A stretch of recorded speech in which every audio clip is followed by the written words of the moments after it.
Hello and welcome back to Bookmark Chronicles. Today I'm going to do a review of the A Song of Wraiths and Ruin duology. So that includes A Song of Wraiths and Ruin and A Psalm of Storms and Silence. So I did enjoy both of these books. I gave this one 4 stars and this one 4.5 stars. Had a really good time with this one. So I would definitely recommend this duology if you are interested. If you're unfamiliar with this duology, in book 1 we're following 2 characters. The first is Karina, who is the crown princess. Her mother has just been killed and she wants to perform the rite of resurrection. In order to do so, she needs the beating heart of a king. So she hosts a competition known as Solstagia that only happens every 50 years, and she announces that the winner of this competition will earn her hand in marriage. Our other perspective is one of the competitors. His name is Malik, and he has been tasked with killing the princess because his little sister was kidnapped by a demon. The demon said, if you kill the princess, I will give you your sister back. So it's a sort of enemies to lovers, more like we're trying to kill each other for convenience, really.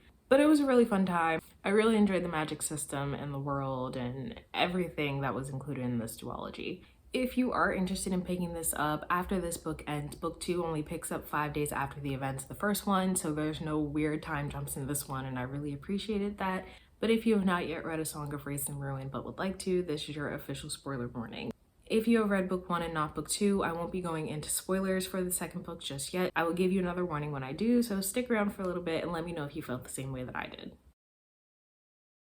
So as far as the characters go for book 1, I do like both Malik and Karina. However, as I do with most YA fantasy, I struggle with some of the decisions that they made, some of the things that they did that just felt unnecessary or led them to get themselves into trouble when it could have been totally avoided. So as far as things that I disliked in the first book, one of them is, like I said, the decisions that Malik and Karina made that sometimes got them into more trouble than was necessary. And there was one point where Karina kind of turns on her maid, Aminata, who's like her best friend, and is like just completely being a bitch. And I understand why she did it, but I don't feel like it was necessary. The thing that I hate the most in this book, obviously, is Farid. I did not see his betrayal coming, and I was surprised. But I was also mad because I was like, damn, you ain't shit. You supposed to be like her brother, but it was all a lie. I'm also upset that Tunde died. Like, he didn't deserve that. He did not need to die. And when Karina said, you know what, I'm not going to do the rite of resurrection anymore, I was like, great, he gets to live. I don't know how he's going to be moved out of the way for her and Malik, though. And then Farid comes along. All he ever did was love Karina. And this bitch got him killed. No, it's not her fault, but I mean, she did kind of bouncing back and forth a little bit. Another thing that bothered me, and it's not super important, I just don't like cheating ever. So when Malik finally gets Karina alone, he uses the illusion of Hanan to get her away from everybody else. He gets close to her and he's like, this is a good time for you to kiss me. And she does. And I was like, bitch, you just got married. You consummated your marriage last night. And now you over here kissing another dude. But I guess I had to happen because if she didn't disqualify Malik, he would have been the king and Farid would have killed him anyway. And then there'd be no story, so whatever. So this is sort of a like and a dislike, but I like that the Kestrel and Karina finally kind of talked their shit out a little bit, but then of course the Kestrel dies right after that. So I hate that they didn't get to have that full conversation and rebuild their relationship all the way, but I'm at least glad that Karina knew that her mother didn't actually hate her. I don't know. I just feel like in YA there are so many like shitty parent-child relationships, and that's a trope that I'm like kind of sick of, to be totally honest. So it just would have been nice if they had been able to repair that a little bit. One of my favorite things about this book is I really like the world. I really like the belief system and the life alignment, and I think all of that is really, really cool. And if she ever wanted to do like origin story on how the life alignments came to be, I'd be here for it because I think it's really interesting. I also enjoyed the concept of Solstagia and how there's a champion for each alignment and how the winner determines what the alignment is for the next period of time. I thought that was interesting too. Yeah, I just found that really interesting. I don't know. I guess I didn't read a lot of fantasy as a kid aside from Harry Potter, you know, but I just think it's really cool when people come up with these worlds because I'm like, wow, all that came out of your brain? How'd you do that? Another thing that I really liked was the relationship that Tunde and Malik started to form. I like a little bromance, a little friendship. They were buddies. That was cool.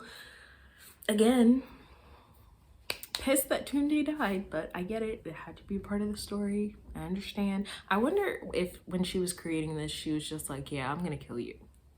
I wonder if she knew that from the beginning, because I feel some type of way about it, I'm not gonna lie. And then my other favorite part was when Karina poisoned the council to make the traitor step forward. That was pretty cool. Really bold on her part. I didn't think she had it in her, but I started to respect her a little bit more after that. So like I said, I gave this one 4 stars. Again, like the decisions that were made sometimes just didn't work for me, but overall, this was a really good time. So super excited about that. So at this point, if you have read A Song of Wraiths and Ruin but haven't read A Song of Storms and Silence, this is your spoiler warning. But I also want to say you should definitely pick it up soon because it is really good. It was a really fun time. There's a ton more adventure in this one, and I really like that. Now for A Song of Storms and Silence. So, like I said, this picks up 5 days after the events at the end of A Song of Wraiths and Ruin, and our main characters are apart from each other. Malik is still in Tehran with Farid, and Karina has gone to try to find an army and figure out how she can take him down. Even though I enjoyed this one more, I was not happy with the ending. There were so many things that I wish we had gotten more time with, I think. And I didn't like how open-ended it was. I guess the prologue where the narrator's like, perhaps this happens, and they meet each other again down the line when they're adults. You know, maybe all of this happens. No, you made me go through all this shit not to give me a definite happily ever after. I didn't even really like them together, to be totally honest, because I feel like during the events of Solstasia, that's like a week? Y'all fell in love in about a week and a half. That doesn't work for me, but okay. So the fact that we went through all of this and I eventually started rooting for them, but we went through all of this and we can't even get happily ever after.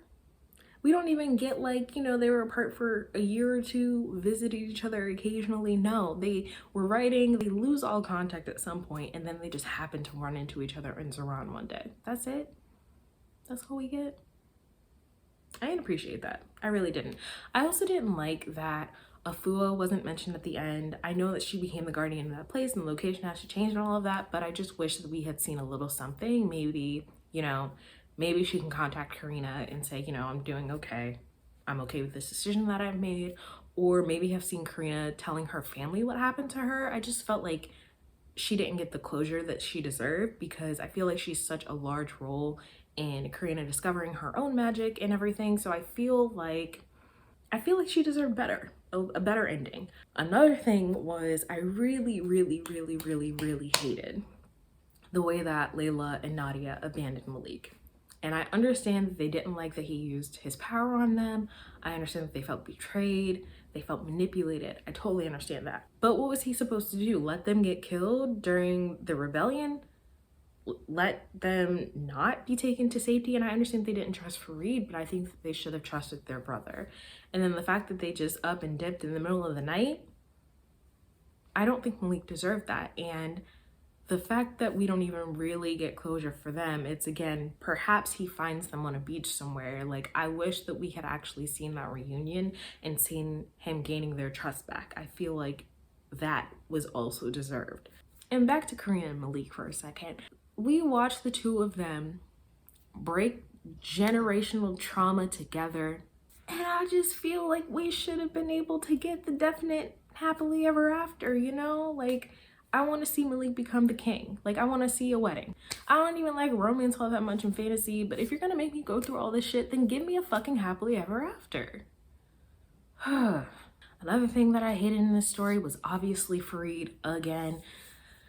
It was interesting though to see like how manipulative he really was. I mean, obviously I didn't like him at the end of book 1, but to see like how deep that really ran was very well done. I love to hate him. And the way he treated Hanan and the way he was so obsessed with her from a young age. It was super fucking cringy, but again, very well written.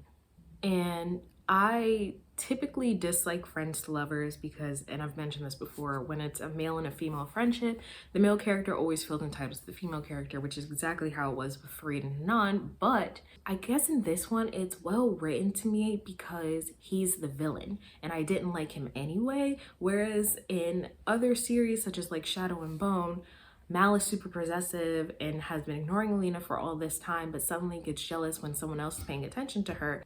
And we're supposed to root for them together. That never worked out for me. I fucking hated Mal because of that. To be totally honest, I never liked Adele.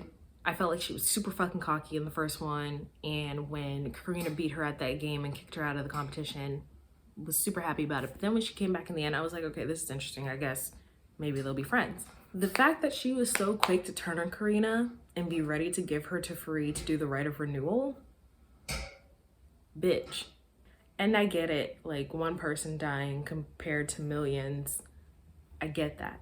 But the fact that she didn't even take any time to think about it, immediately was ready to turn on her and attacked her, it's giving shitty friend. It's giving were you ever her friend to begin with, you know? Like, at least let's have a conversation about it before you try to drag me back to the person who killed my mother and took my throne. Like, I don't know, something. Just, I didn't like her. Oh, and my last annoyance for this one, I had a lot more annoyances for this one, but it was still better than the first one in my opinion. My last annoyance was the magical connection between Karina and Malik. So I think the connection itself is pretty cool.